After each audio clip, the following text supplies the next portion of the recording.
नाही, मला खरं म्हणजे मी कालही बोललो की मान्य शंकरराव भुजबळ साहेब हे आपले अतिशय ज्येष्ठ आणि प्रभावी नेते आहेत. त्यामुळे त्यांची काही मनात या संदर्भात काही मुद्दे असतील तर मी समक्ष त्यांची भेट घेईल आणि मला वाटतं त्या बाबतीमध्ये ज्या ज्या मुद्दे स्पष्टीकरण पाहिजे त्यांना ते मी स्वतः त्यांना भेटून देईल. मला वाटत नाही ते तसं काही करतील, कारण मी म्हटल्याप्रमाणे मी त्यांना भेटून या बाबतीमध्ये वस्तुनिष्ठ माहिती सांगणार आहे की त्याच्यातून काय आम्ही नेमकी काय करणार आहोत.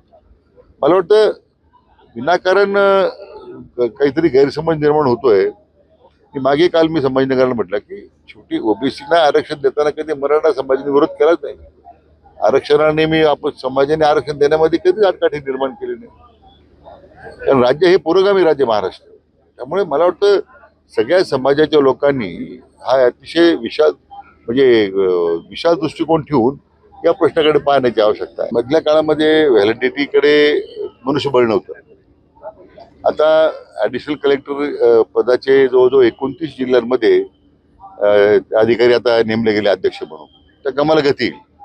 आणि आता आपण त्यांना टाइम बाउंड प्रोग्राम देतोय. ह्या कालावधीमध्ये व्हॅलिडिटी दाखला गेला पाहिजे.